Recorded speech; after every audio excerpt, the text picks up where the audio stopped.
Welcome everybody. I'm Ali Ferguson and I'm the chair of the WIFPIC's Allied Health Committee, and I warmly welcome you from all around the world tonight, this morning, middle of the day, wherever you are in the globe, to the wonderful webinar that we're having this evening. I'll welcome our presenters, Lisa Hoffman, who's an occupational therapist at the Hospital for Sick Children from Toronto in Canada, and Sonia Riley, who is an occupational therapist at Queensland Children's Hospital here in Australia. And they are going to be talking to us about the occupational therapy role in PICU. So thank you so much, Lisa and Sonia. Now, throughout the webinar, if everyone can please make sure that their microphones are muted. Yeah, try and see if those work. If everyone can just make sure that their microphones are muted, please. And for the discussion at the end, it would be really lovely if you can have your cameras on so we can see everyone. And please feel free to add questions in the chat. And at the end, I will help moderate the discussion so we can address some of those questions. So a warm welcome to everyone, and I look forward to the webinar. Thank you, Lisa and Sonia. Hi, everyone. Lisa, I'm happy for you to keep. Lisa, if you're happy to start and say and let everyone know where you're from, that would be great. Thanks so much for attending, everyone. My name is Lisa Hoffman. I'm an occupational therapist at the Hospital for Sick Children in Toronto, often known as Sick Kids.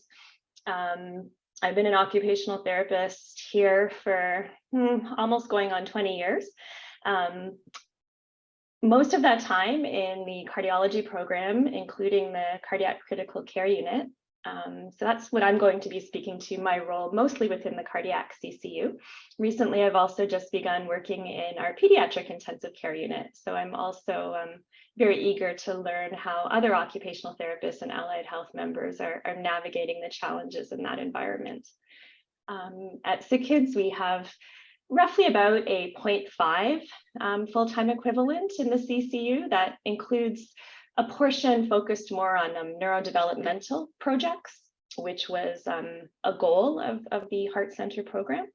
And in the pediatric ICU side, there is about one full-time equivalent as well. And I'm Sonia Riley. I'm an occupational therapist at the Queensland Children's Hospital. I come from a rehab and a cardiac background, and I work within our intensive care unit at the Queensland Children's Hospital. And that's a unit that has 36 beds, which is an integrated surgical, medical and cardiac surgical unit. It also has some HDU beds within that number. We have approximately 1 FTE of funding, which is a little bit variable. We have 2 FTE across our PICU and cardiac services, so we have a little tiny bit of flexibility for that. But our initial foot in the door was really around pressure management and perhaps developmental input for cardiac kids, but we've built that role from there. So today we thought we'd give you a bit of a walkthrough around what is OT and what can we do in PICU. We didn't really know exactly who was going to be in the audience today, so we thought we'd start really with a bit of a definition of occupational therapy.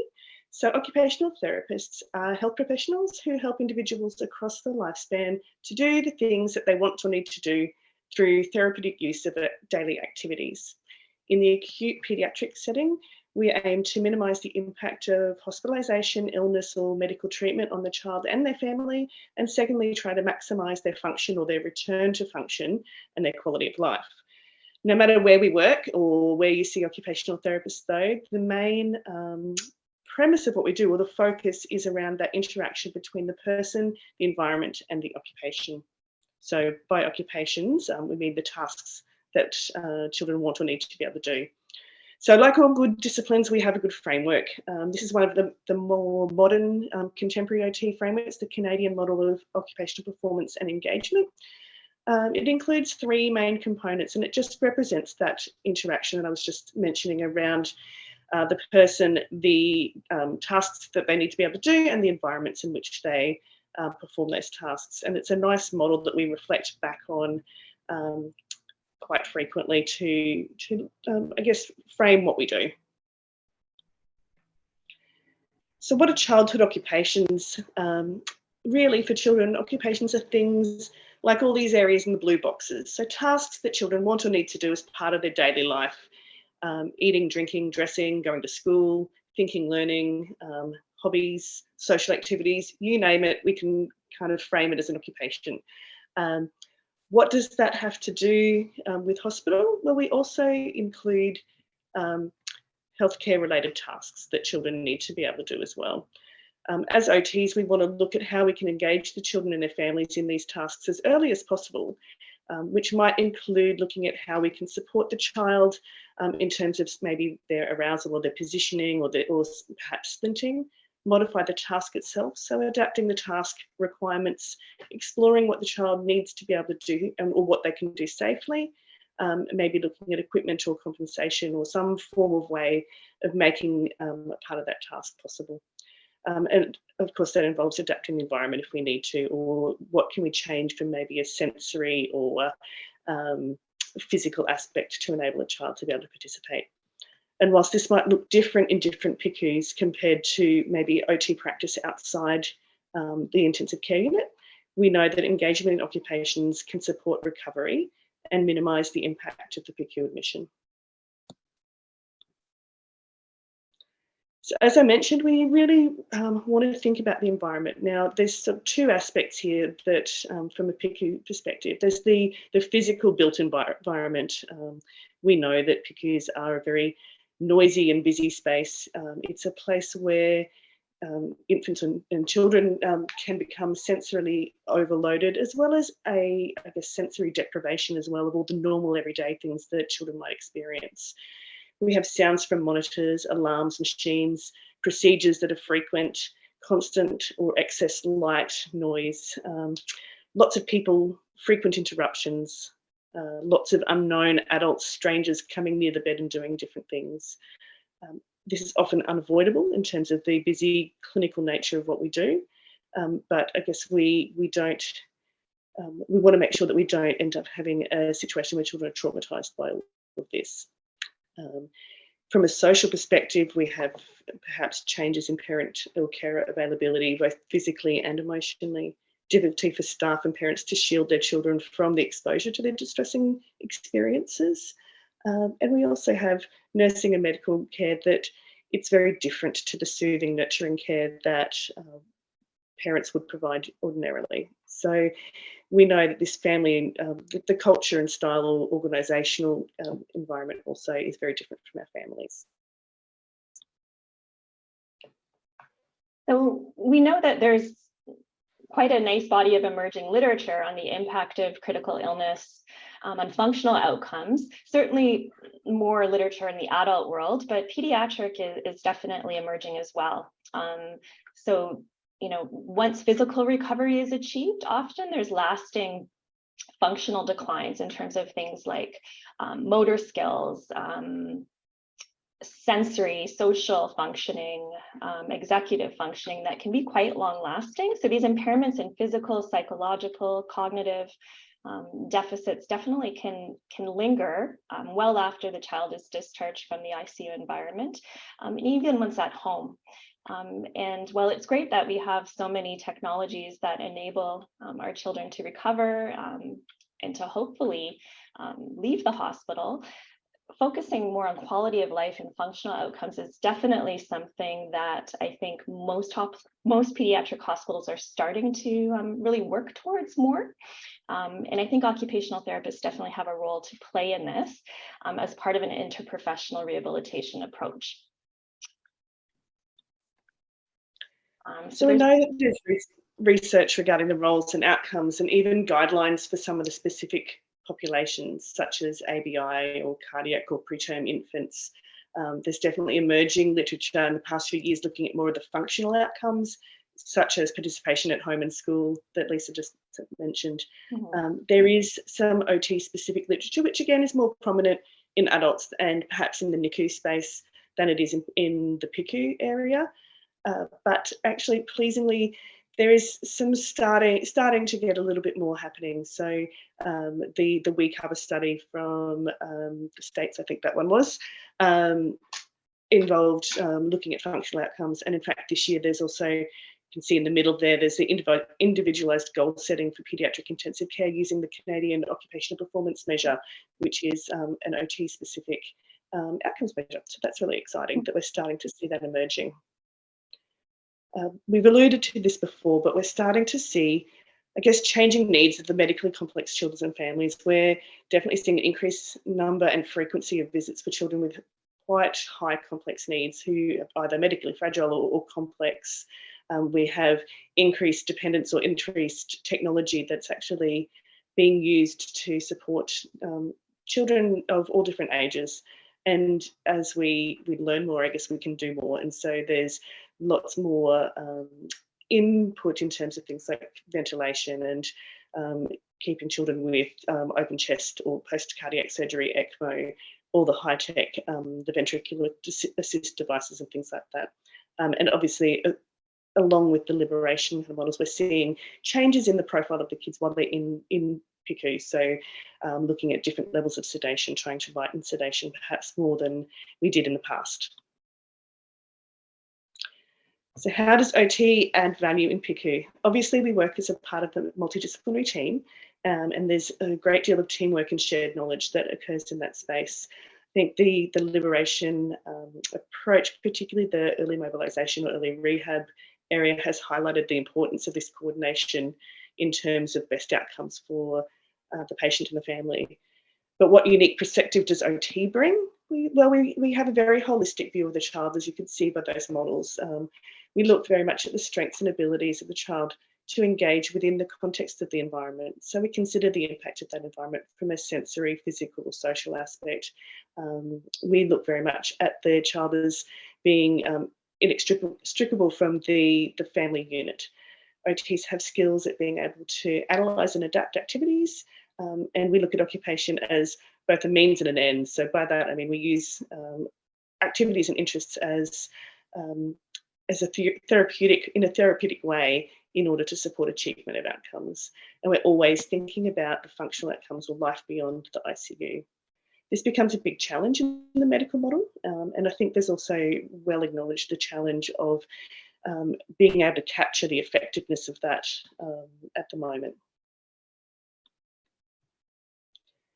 So often we get asked about what makes it different about what we do in an ICU. I think one of the big things to remember is around our risk assessment. So before we even set foot in the door, I always like to think about is what do we need to understand about what's going on in that room before we walk in the door. So that might include physical factors or physiological factors such as the physical presentation or medical needs, cardiorespiratory stability, post-op precautions.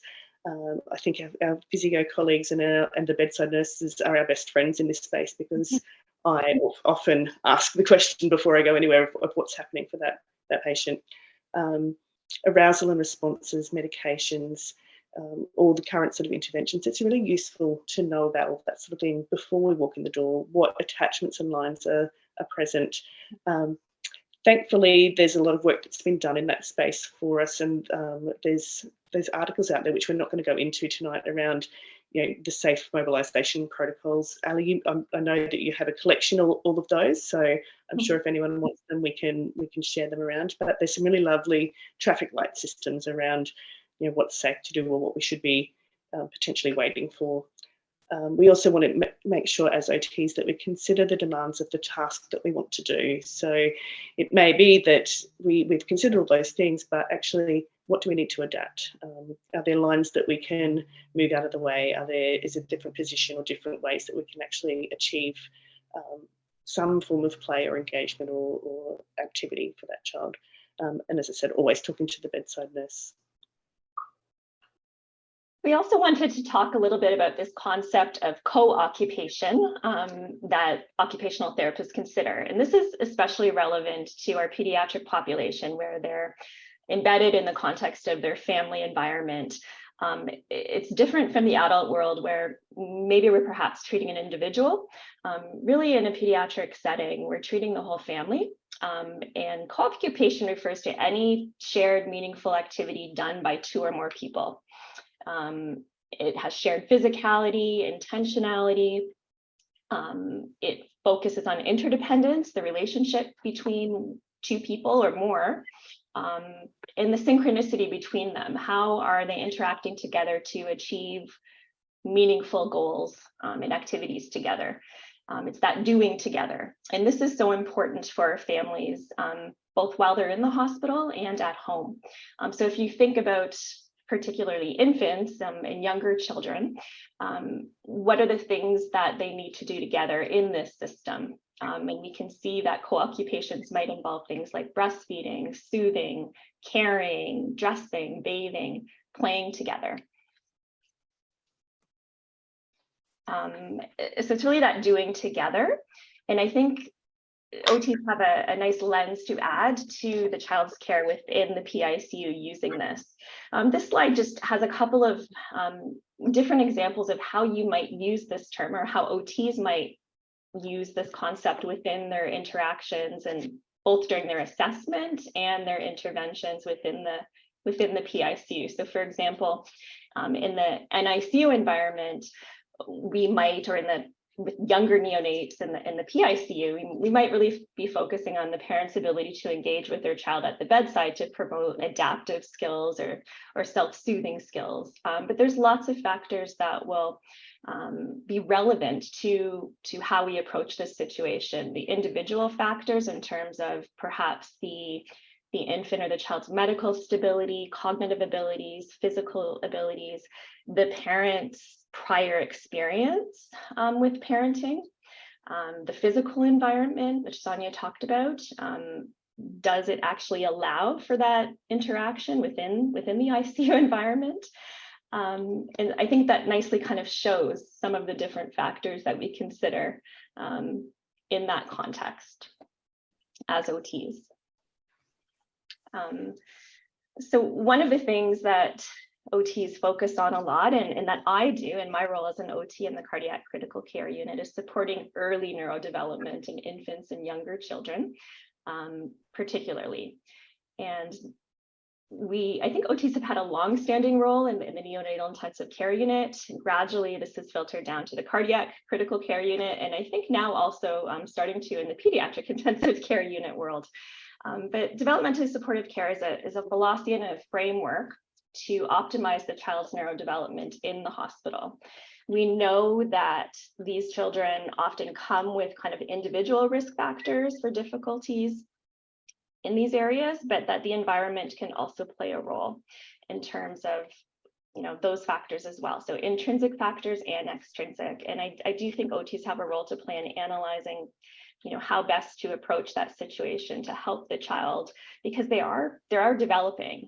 They're needing to not remain static. We expect them to gain developmental milestones as they grow, and we really want to promote that within the hospital environment as well, in terms of both gross motor, fine motor, cognitive skills, speech and language, social, all of those things. So some of the ways in which OTs might do this in the pediatric ICU are focusing on things like positioning and handling approaches that are therapeutic for the infant, graded sensory stimulation in terms of looking at the impact of visual stimulation, auditory stimulation. Is it too much or too little? There's a strong focus on positive touch. We know that many of our patients unfortunately do experience noxious stimulation in terms of just the cares that need to happen in terms of their medical treatment, as well as their motor development. So supporting engagement in infant occupations might look at things like helping them achieve alert states, being able to be soothed or start soothing themselves with support, developmentally appropriate play and learning opportunities, things like feeding, sleep routines, and definitely also supporting caregivers' roles in terms of things like carrying, feeding, bathing, and how we can all work together to achieve those goals. Not just parents, but also bedside nursing staff, for example. And the environment is definitely stressful in the ICU. We know this. it's often overstimulating for many of our infants in some ways, and understimulating in others.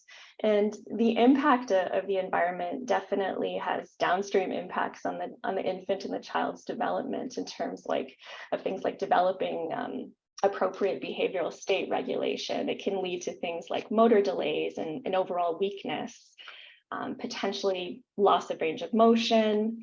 There can be delays in social emotional skills, trauma responses in both children and parents, sensory processing difficulties, feeding deficits, and difficulties progressing to oral feeding after an ICU admission, and communication skills and other cognitive skills as well.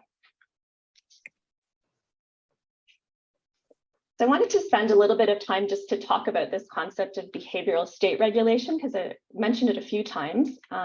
This is kind of the infant and the child's capacity to develop appropriate arousal levels and responses to stimulation in the environment. And I think this is very relevant to our infants, especially younger infants in the ICU environment, because we do see difficulties in this area. Typically, we want to see things like smooth movement, the ability to kind of be easily calmed with appropriate caregiver support, depending on the age of the child and the context. Things like regular sleep-wake cycles, and also the ability to, at times, maintain appropriate common alert states. And you need that common alert state to develop and to learn both cognitive and adaptive skills, but also motor skills and things like feeding. But often in the ICU, we might see challenges with this self-regulation or behavioral state regulation. The infant might show frantic or jittery movements. Nursing colleagues will describe great difficulty being able to calm them or soothe them, this inconsolability. They might have abrupt transitions, either kind of hyper alert, crying, agitated, and then completely asleep a minute later. And we see autonomic changes as well, which is particularly relevant in infants and children who don't have a large capacity to handle those changes. This is also, I think, relevant to the focus more on looking at the risk of pediatric delirium in the ICU. And I do think there's a bit of an overlap in terms of kind of how this is framed, particularly in younger infants. And this is something that OTs definitely can help with. Some of the things that can be helpful to look at to address these concerns are considering whether they are being overstimulated, things like too much sound, too much noise, lots of people talking at the bedside, perhaps during rounds. Maybe the lighting in the room is always kept dimmed, or alternatively, the lights are always on, and the impact on that on behavioral state as well as sleep and wake cycles. And OTs have a lot of training and expertise in terms of analyzing the sensory demands of the task and the environment in terms of things like touch and actually the specific type of touch that might be helpful versus harmful, depending on the infant's needs, sound, smell, movement, sight, taste, and interoception, which is the ability to kind of identify internal states, things like pain, hunger, fatigue. So this is something that I do think OTs are quite helpful with in this environment. The other aspect that I focus on a lot as a pediatric OT in the ICU environment is supportive therapeutic positioning. We've known for quite some time, and there's good literature on the importance of this in the neonatal intensive care unit environment, and definitely a lot more focus in the cardiac side as well. We really do want to use what we can in terms of positioning to support joints, avoid muscle contracture, improve midline orientation, and all of these, by providing supportive therapeutic positioning, can really help with that self-regulation and behavioral state regulation. It also is very important for things like self-soothing capacities in the infants. We know that having that nice flexed midline posture is something that is calming and soothing to babies. And we can see when they're less supported, the image in the middle there with the red X, that baby's probably going to have a lot more time soothing themselves by doing things like bringing their hands to midline or to their mouth. They're not going to feel supported. They don't have boundaries to feel contained at this particular age. There can be impacts on things like temperature regulation, crying, autonomic changes, and supportive positioning in the various positions can be helpful, not only from the movement and posture perspective, but actually in terms of some of their medical stability as well, and things like growth. So that's something that I've definitely really focus on in my capacity here at the hospital. As our infants get older, one of the other roles that I focus on a lot is providing alternative sitting and seating opportunities. One of the easiest way to work on this initially is up in the parent's arms, and that also has great social benefits as well. This can pose some challenges, I think, and many parents are quite surprised when I, broach the idea of, have you held your baby or have they sat up yet? And they often do seem surprised. Oh, I can do that, or I'm scared. So again, it's looking at the task demands between the child's capacity, which might include things like, being intubated or on non-invasive ventilation or actually ventilated. The parent's comfort in terms of perhaps anxiety, lack of prior experience if it's their first child, and the support that's available from our colleagues, whether that's our rehab colleagues or our nursing colleagues as well. So there's different ways of approaching this. I definitely think lower tech is better when you can, and that's also helpful in places where perhaps there's less resources available. But parents' arms always works well, and there's other developmentally appropriate seating options as well. Another big focus for me is promoting introduction of tummy time or some time spent prone, which is lacking in many of our infants. Particularly on the cardiac side, where the sternal precautions might inhibit this for some time.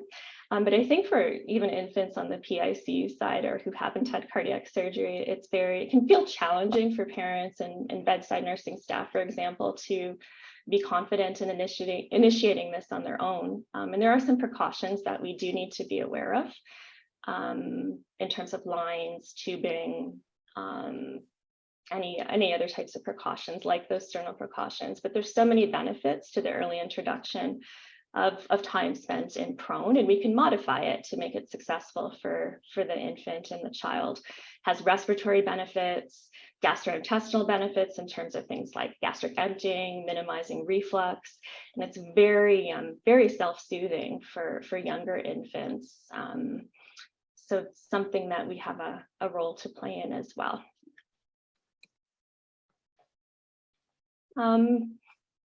I wanted to include a little slide about ADLs, particularly for younger infants, because I think a lot of times it's like, what? Infants, they have activities of daily living, but they definitely do in terms of safe and supportive lifting and transfers that can be done therapeutically, not only to, maintain lines and tubes, and medical precautions, but it's also important in terms of the infant's behavioral state regulation, to do it in a supportive fashion that minimizes that distress or any agitation or changes in arousal level.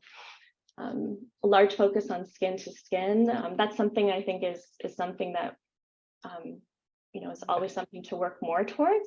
There's definitely challenges in our environment as well with that. And if the infant doesn't tolerate being moved actually onto a parent's chest, there's other ways of doing that in terms of, you can see in the image on the bottom there, the mother holding the child while they're still in their isolette. The other activity of daily living is things like oral stimulation or developing pre-feeding skills. is a big activity of daily living that's important for many parents. So these are just a few aspects of different areas that I focused on.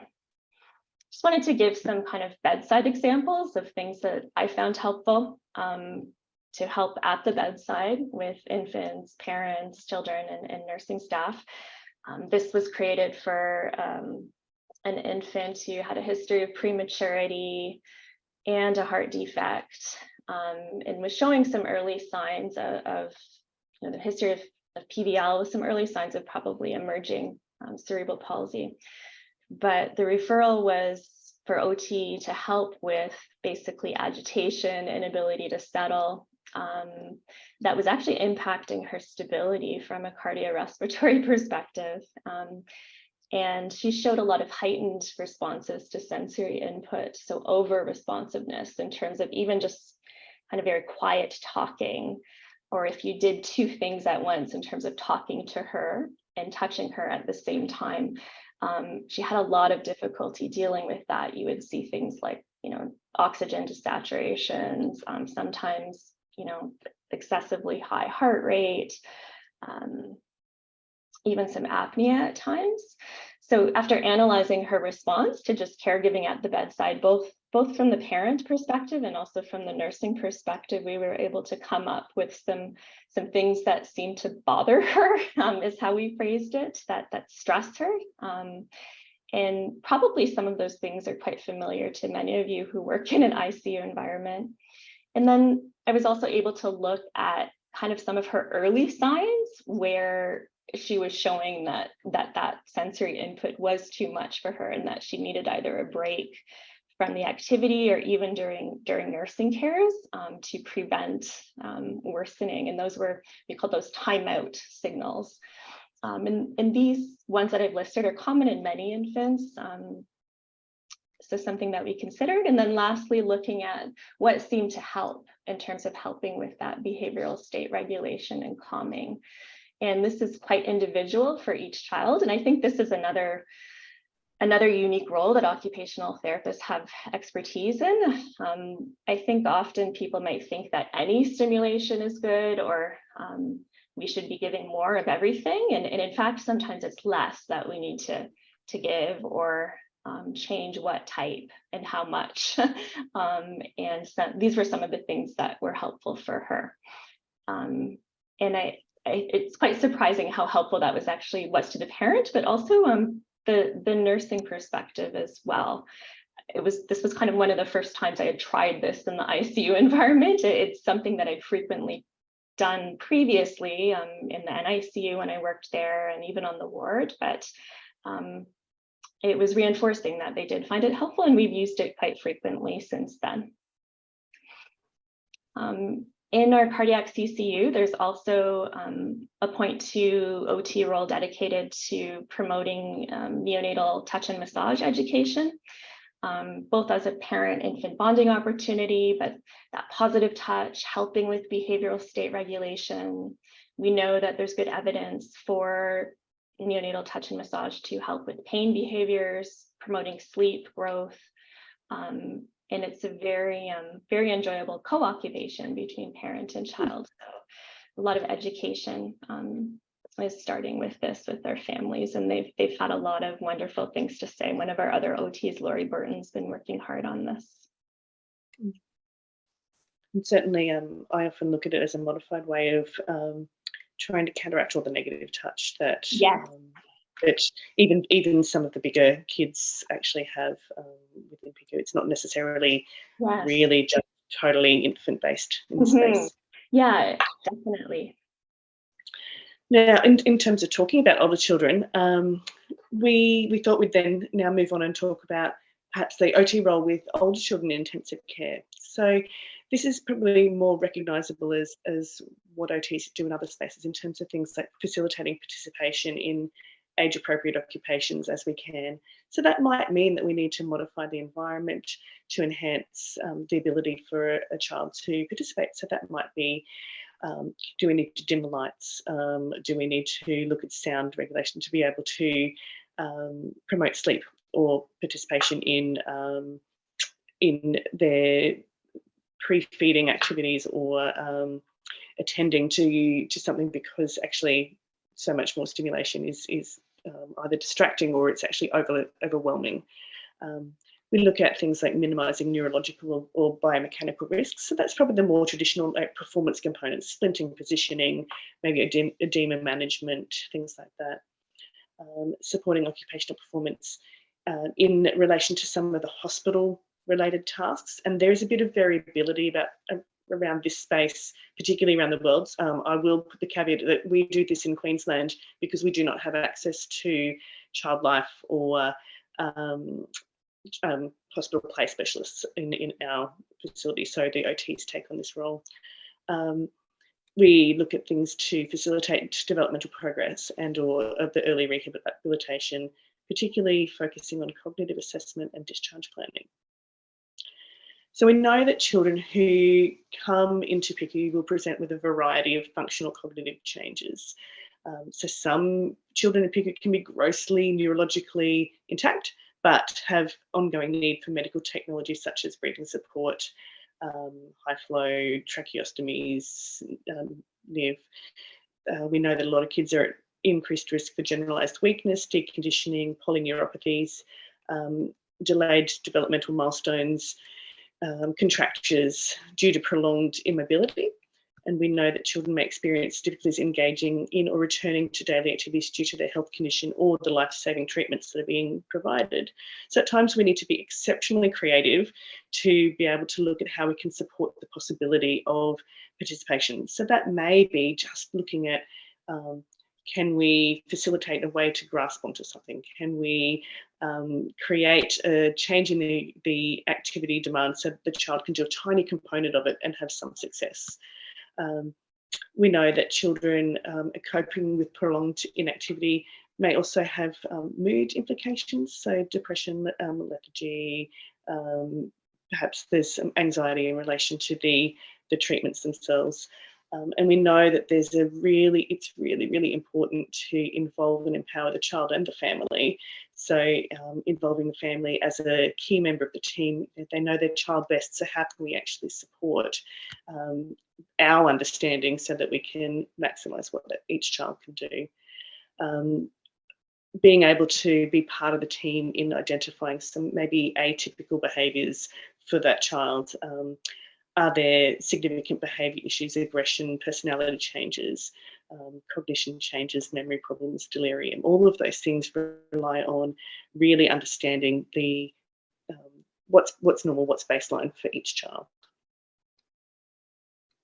So we thought we'd then just maybe list off a few different things and have some pictures. So early engagement in ADL's productivity play. So as I said, it might be that we need to look at being creative about how we can make some of these happen, support tubes and lines in a safe way, provide opportunities to be able to explore and really still engage in the things that are meaningful. Considering maybe, would it be typically appropriate for a child of that age to be sitting down on the mat and playing, or can we do things sitting up in bed or away from the bedside perhaps? We are incredibly lucky that within our unit we have a balcony and outdoor space, and so we do, with physio and nursing staff, try and get out there when we can, and the team has really embraced that in terms of booking regular times for some of the families that are in PICU for an extended period of time, to be able to get outside and actually just do some of the things that are really normal and typical for their family, that can help support routine and some kind of predictability about the day. We want to always consider the impact of motivation and mood. We know that engaging a child in activities is meaningful to them, and whether that's ADLs, whether that's school-based things, whether that's play and leisure, is incredibly important for recovery and for mood and mental health. And so that might include even things like supporting a normal routine, roles and relationships. Can we use technology to be able to contact a friend or keep in touch with school or family? Even in the PICU environment, we need to make sure that we support appropriate rest and leisure. we want to look at what do we need to do to support parent participation. So I know we mentioned before about the vital co-occupations with the infants, but that's also the case when we're talking older children as well. Children don't exist outside their family, and so there's we know that this child is discharging in the context of this family and the family unit and roles and routines that they actually have as part of their world. So we might look at doing things like parent coaching or education, hands-on demonstration, use of things like timetables, the massage that we talked about before. And we just always want to consider the context in which the children's going to discharge.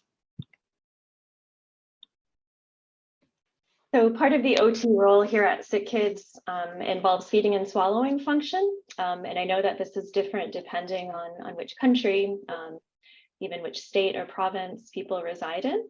But a large portion of my role is involved in oral motor and swallowing assessments, both at the bedside and in terms of radiologic video fluoroscopic swallowing studies when needed.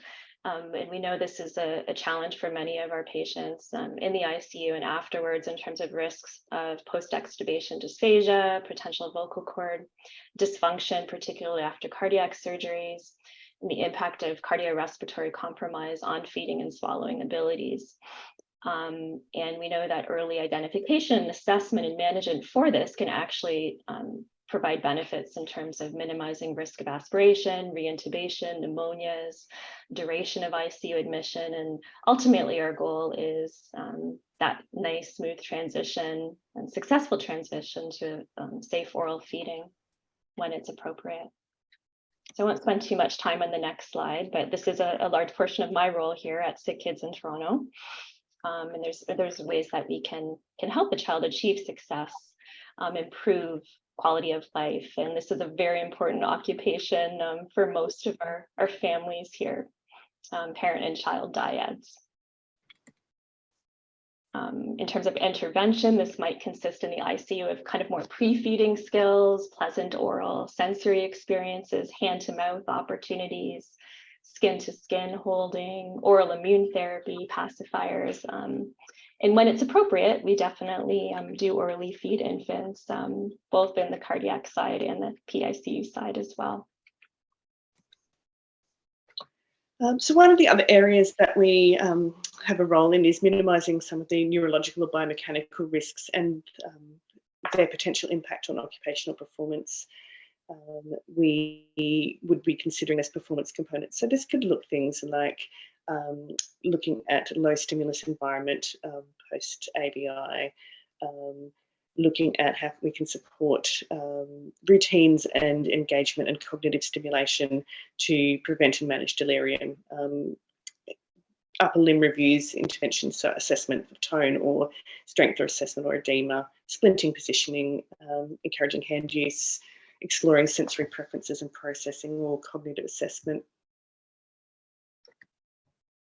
So definitely OTs have a large role to play in terms of cognitive assessment, and this is an area of concern for our patients perhaps who've had histories of stroke, traumatic brain injury, trauma, cardiac arrest, ECMO histories, and some of the factors that we might look at as OTs are like orientation, arousal, memory, executive function. But we're looking at this through the lens of how it impacts their function and their daily environment. So their ability to perhaps cooperate with carers or participate in feeding. And we start our assessment early so that we have an idea of what potential rehab needs they might need, either on the ward or upon discharge. And definitely there's some factors unique to the ICU in terms of considering the optimal timing for these assessments to occur, but particularly important in the context of delirium versus potential neurologic changes. And this is something that I think OT has been quite valuable in terms of perhaps delineating that or pointing out concerns maybe that fall more on the potential neurologic spectrum versus kind of transient delirium more related just to their ICU experience. So within Queensland, as I mentioned before, we do provide some support around occupational performance in hospital-related tasks. We know that PICU can be highly traumatic and there can be high risk of PTSD. So we know that we also know that invasive procedures and length of stay, severity of illness can all have adverse long-term effects. So the OT role might look like for children that are awake and alert enough, assisting with preparation for some procedures. That might be through play or education at an age-appropriate way, supporting nursing staff in terms of providing some consistent strategies around their language and positioning, or being able to support distraction or things like that. We look at supporting normal routines and roles and relationships and other aspects of that child's occupational performance and where those hospital-related tasks can fit in, and certainly can provide some support around anxiety management or relaxation strategies, that sort of area. Again, I acknowledge that there's in other areas that doesn't fall within the OT role. And of course, as OTs, we're always thinking about usual roles and occupations, home, school, as part of our initial occupational performance assessment. And so I'm always a strong believer that discharge planning begins right from the time of admission. And in our unit, there are times when children will discharge directly home from PICU, for example, for children who have long-term ventilation needs who go straight home. But we're also always thinking about early identification of need for further support once they get to the ward, rehabilitation or other acute therapy services, and consideration of equipment needs. So the only other thing was around outcomes that I'll let Lisa talk about. Just wanted to include some potential standardized assessments that OTs might use for people's interest.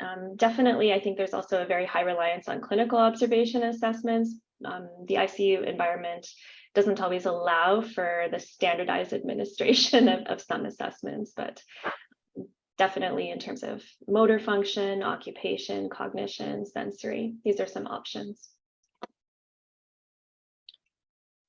So just to summarize my role as an OT at SickKids, a large focus on neurodevelopment, feeding and swallowing, cognitive and neuro rehab, ADLs as well, and sensory processing and that self-regulation or co-regulation.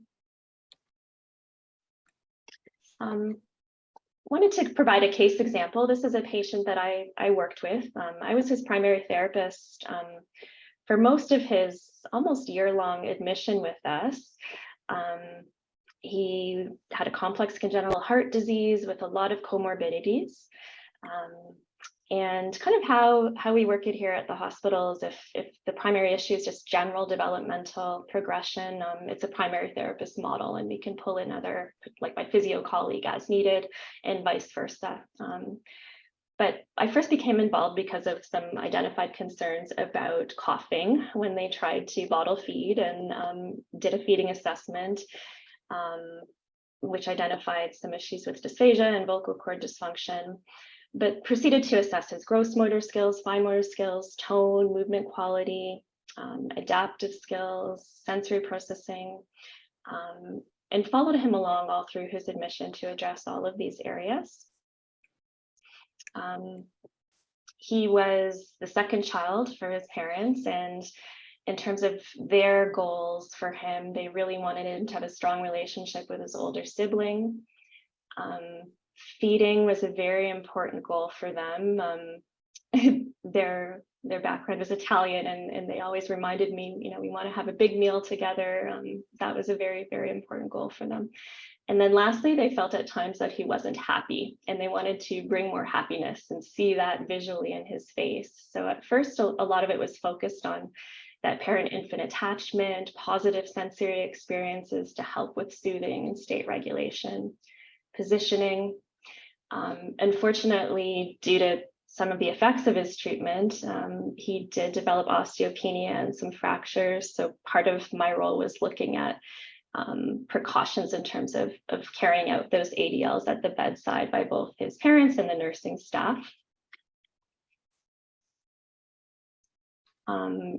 Followed him about 3 times a week for developmental sessions at the bedside, down on a mat, working on all of those developmental milestones, and starting from head control to working on things like trunk, rolling, achieving independent sitting eventually. And we brought what equipment we could at the bedside, but definitely improvised with, using the parent's body, my body, pillows, specialized chairs and things when needed. There was a little bit of equipment and splinting in terms of some of his issues with low muscle tone and his diaphragm paralysis, where we used some neoprene compression garments that were helpful for his posture and movement quality. He progressed from no oral feeding to spoon feeding purees a couple times a day, and actually starting to feed himself some dissolvable kind of munchable solids like biscuits, which pleased his parents greatly. And then the other aspect of my role was making appropriate referrals based on his developmental progression and needs at the time. And some of these included music therapy, we have access to a clown program. A speech and language pathologist was very helpful for him because there was definitely delays identified in that area over time, and my physiotherapy colleague as well. But he progressed very well considering how ill he was, and it was a pleasure to be involved in his care to see that transition home for him to his family. So my role in the QCH is very similar. We actually looked at these and thought it looked quite similar. We support early neurodevelopment, support participation in occupations, assessment of cognition, support engagement of the healthcare occupations, but also supporting the person-related factors to influence all the above areas like sensory processing, regulation, arousal, range of movement, that sort of thing. Little note about the liberation model and our OT model. And I thought I'd do a very quick case study for Abby, who was a 6-year-old girl who was admitted to our hospital in July last year.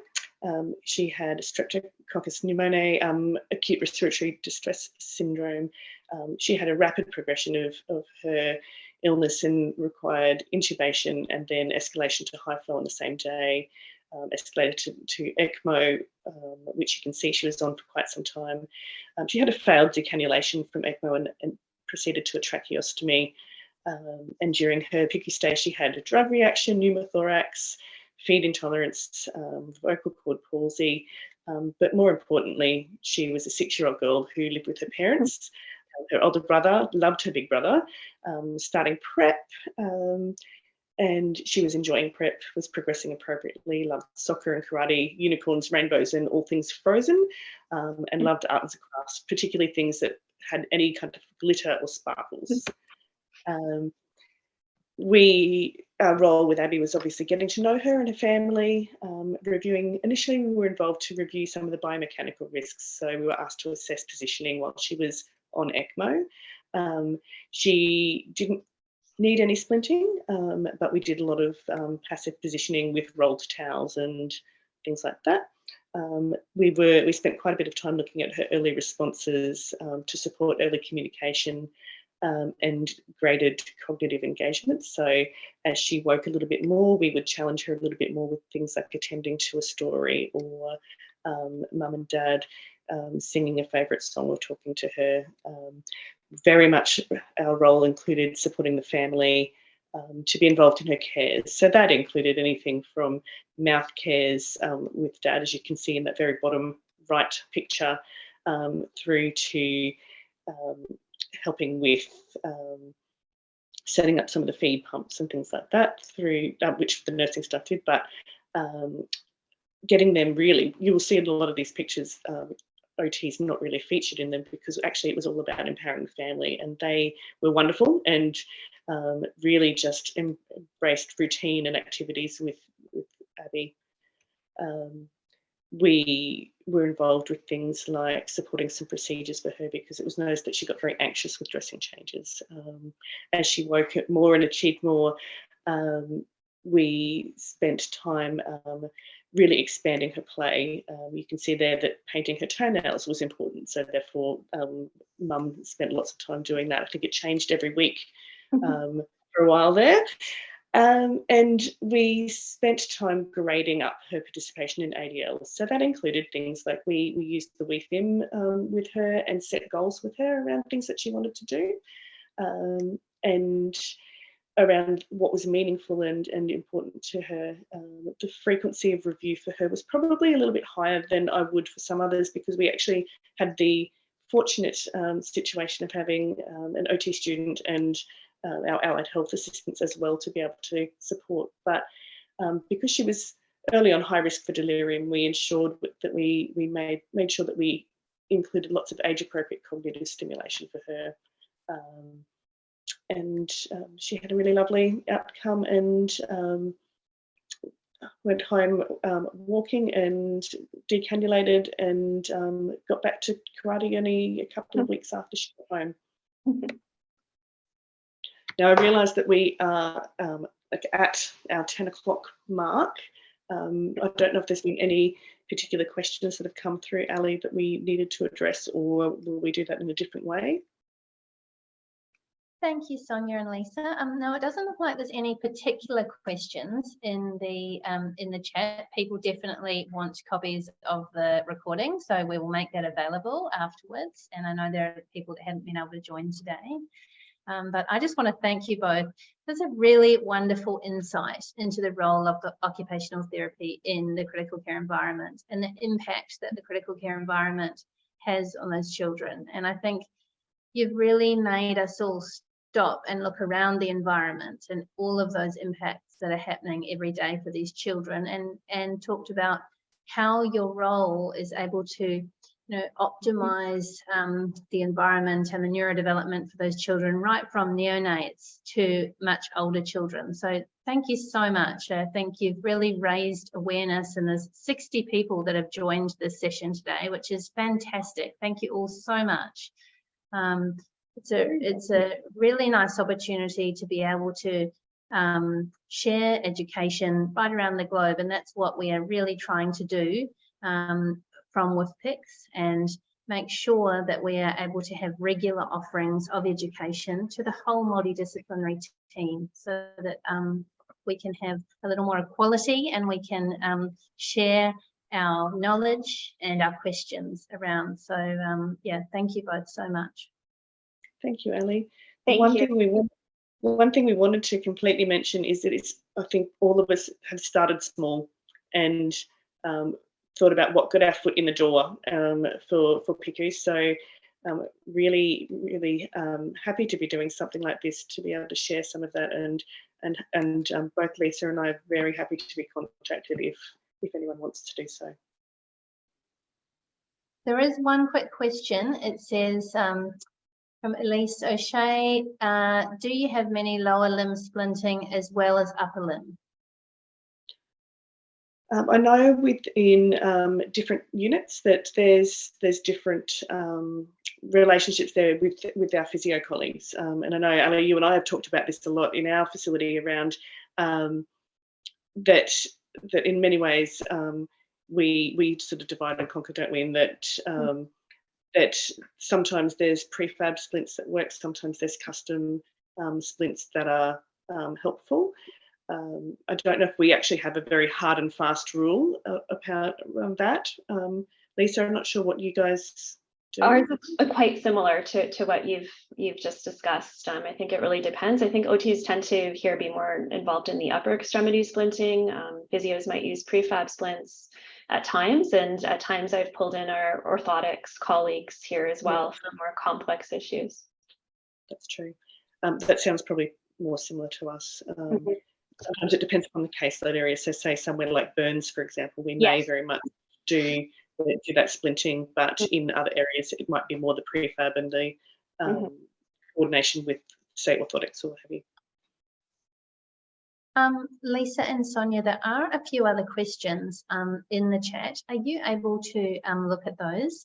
I might have to jump off and join the WIFPICS board meeting now, but I'm very happy if you want to continue. There are about 4 more questions in the chat. Are you happy to do that? Or we can address them offline, is also totally fine. I'm happy either way. I might stop the screen because I can't see the questions. Can you see them? If you stop your screen sharing, you'll be able to see the chat. Yeah. Yeah. Yeah. All right. So if I you're can see the happy to chat. address them, that Yeah. would be great.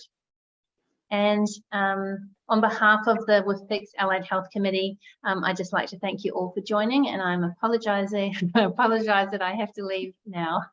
Thank you. Thank you. I think there's a question, what's been helpful in terms of integrating your role, expertise amongst the interprofessional team in terms of platforms? I found attending rounds consistently and participating in discussion in terms of assessment findings has been helpful. And also individually with the attending resident, fellow, staff, nurse practitioners, and also participation at kind of education rounds as well that occur with our residents and fellows and staff and other interprofessional team members in terms of being able to relate it to particular patient cases actually admitted in the environment has been quite helpful. Yeah, I think that would be very similar. We haven't been as good at attending rounds in recent times, and I think that actually that's been something that I've noticed doesn't necessarily help to share the awareness of what we do. So that's certainly been a goal for us to start getting back to the multidisciplinary rounds or the morning rounds. Certainly we have a long-term care team called a transitional care team, and being involved with that and having conversations about each of the children that are under that kind of section of care has definitely been really beneficial. And then just getting to know your team members and developing those relationships as we go, I think. Agreed. Another question about OTs working in cardiac ICUs in terms of sternal precautions and how this impacts on your input. I think there's a lot of, there is a lot of variation institutionally in terms of what's advised. Here at Sick Kids, it's basically no, for 2 weeks, no prone or tummy time for 2 weeks, and then no lifting under the arms for 6 weeks. I know that there's variation at other facilities for this. And I know there's some facilities who actually feel that there probably doesn't need to be any precautions in terms of the prone and in terms of like actual evidence for it, but that's our current policy here. And so working with what we can in terms of alternative positioning and input in terms of supine, supportive supine, side lying, sometimes semi-prone is feasible. And then starting that as early as possible. There's a lot of confusion among staff and families where they think the whole 6 weeks they can't implement tummy time or prone. And so there's a lot of education ongoing about that. Lisa, I think maybe this next question is also one for you around assessing behavioural state regulation of infants. How often or how frequently might you observe the infant to formulate your assessment on what's impacting their state in the ICU environment? I think more frequently initially after I receive the assessment or the referral rather. And I try and get input from the parent and the nursing staff in terms of are there particular times of day that are most challenging, and then schedule my visit around those times.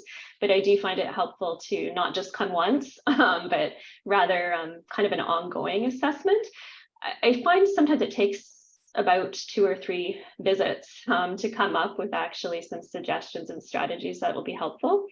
And then kind of ask to be consulted again or paged, particularly around transitions in care. So I find things might need to be reassessed and adjusted if there's been more procedures or perhaps weaning of narcotics or sedation, those kinds of things. So it's an ongoing, I guess, dynamic assessment. Our nursing colleagues also do other assessments that might have relevance as well in terms of FLAC and CAP-D scores in terms of pain or delirium risk as well. But that's how I tend to formulate my plan as an OT. Great, thanks, Lisa. There's a question here around whether we use any guidelines for low stimulus with neuro or neurosurgery patients. It's a really good question. I know that I work alongside our neuro OT, who we, I guess, have an OT information sheet and education that we provide about low stimulus specifically in relation to PTA. I'm not, we do use the same information, but I'm not sure if there's specific guidelines really around how long or for which patient specifically. I think we look at it more around their level of responses and I guess what sort of stimulus are they needing at the time. So it's really quite individual, but from a broad perspective, we have some information sheet which talks about minimising multisensory input. So, you know, aiming to not have the TV on and multiple visitors and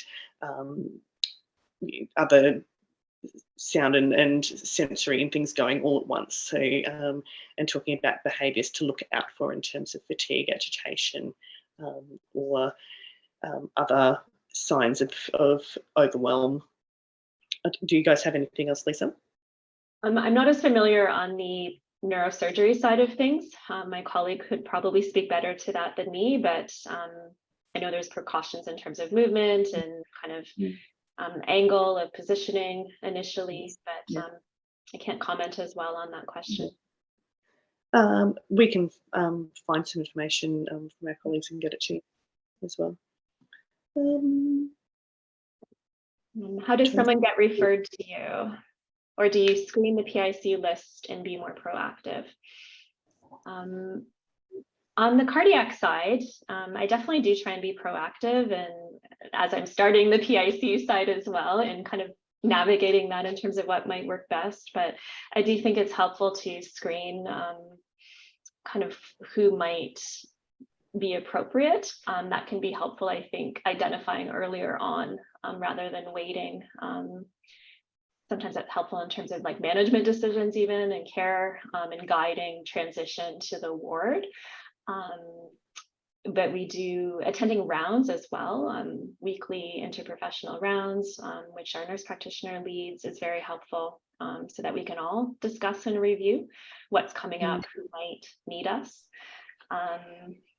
But we are also referral based as well.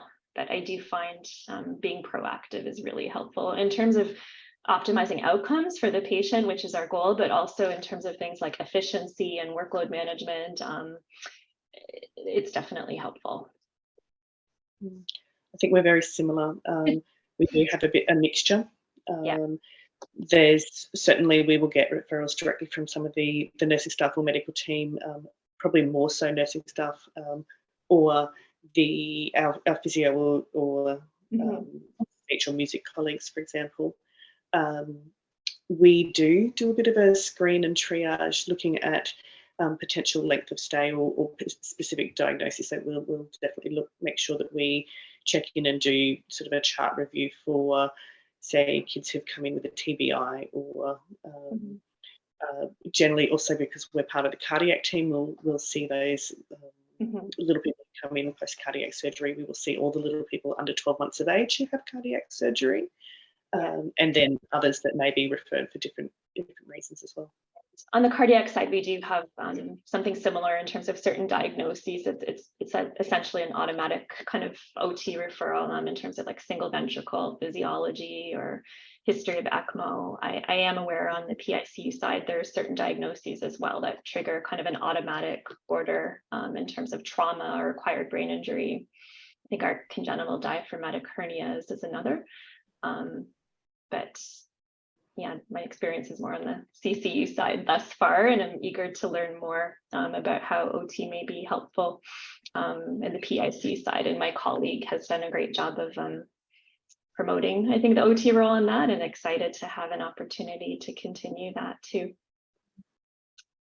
And I know that as we were preparing this talk together, we were talking about that, weren't we? That actually within the paediatric ICU, there's very little in terms of established guidelines for OT, and there certainly is developing in some of, let's say, the nice guidelines from the UK. From an adult perspective, there's certainly things around, but it's certainly an area that I think we need to maybe be proactive about starting to unite and gather that evidence and make sure that we can then start developing some of these guidelines for everybody. I'm really keen to have input from people internationally around that. Definitely in agreement. I mean, the largest body of literature, I think, is in the neonatology world in terms of the OT role, where it's quite standard and where it's still perhaps somewhat novel in the PICU side. So lots to be done for sure. I think that's all of the questions, Lisa. Yeah. Thanks for attending, everyone. Lovely. Wonderful. Thank you, everybody. Thanks, everyone. Please reach out. Our contact details are there, and we would really love to establish a community of practice of everyone that's actually interested in this space. Thank you, everyone.